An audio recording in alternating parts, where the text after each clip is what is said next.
זה תמיד מתחיל מטלפון ממריוס, הבן של הקבלן שלנו, שאומר לנו תבואו. כשהוא אומר תבואו, אנחנו יודעים שיש איזושהי החלטה לעשות. בפעם ההחלטה הייתה בקשר למשטח החיצוני הזה, שהולך להיות המרפסת, ובקשר לספסלים. חשבתם פעם איך מחליטים באיזה רוחב הספסל? אז אני חשבתי על כזה דבר. אם יש ספסל בפינה המערבית שאני רוצה גם להתפרקד עליו, אבל גם לעשות עליו מדיטציה, זאת אומרת לשבת בישיבה מזרחית, אז ממש התחלנו למדוד כמה זה ישיבה מזרחית על ספסל. ביוון רוב השנה חיים בחוץ. בחוץ זה אומר במה שהולכת להיות המרפסת העתידית שלנו, או כאן קוראים לזה סלון חיצוני.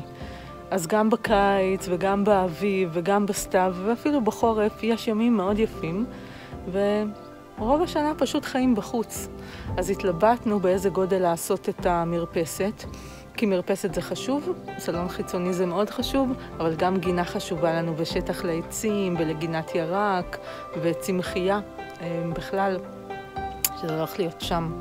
עכשיו קצת קשה לדמיין את זה, אבל הולכת להיות שם מסביב גינה. ובסוף הגענו לככה גודל שמשמח אותנו, שמקיף את הבית.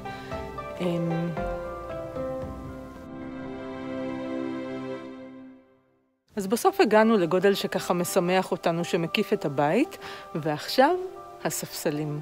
בכל בית יווני שמכבד את עצמו, בחוץ יש ספסלים כאלה, ממשהו שהם קוראים לו צמתגוניה, והצמתגוניה הזאת היא כמו ספסל קבוע, יש כאלה שעושים גם מטבח מצמתגוניה, ומקלחת מצמתגוניה, וספה מצמתגוניה, ומיטה מצמתגוניה.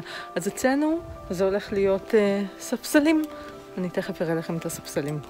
מבינים ספסלים עוד אין, אבל חשבנו איפה כדאי לנו למקם ספסלים. כי מצד אחד אנחנו רוצים שטח לאירוח, במקום שאנחנו נוכל לשבת ולראות את הנוף. הערימה הזאת לא תהיה שם, זה הגבעה התלולית הזאת. ומצד שני אנחנו רוצים להשאיר מספיק מקום, לא יודעת, לרקוד וכאלה.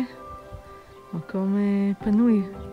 אז בסופו של דבר בחרנו לשים ספסל אחד כאן, ספסל אירוח, וספסל אחר יהיה פה, ספסל מעוגל כזה. אני מתארת לעצמי שעוד כמה ימים זה יהיה מוכן, ואז אני אוכל להראות לכם. ובינתיים תראו את הנוף הצהוב צהוב הזה. איזה יופי זה.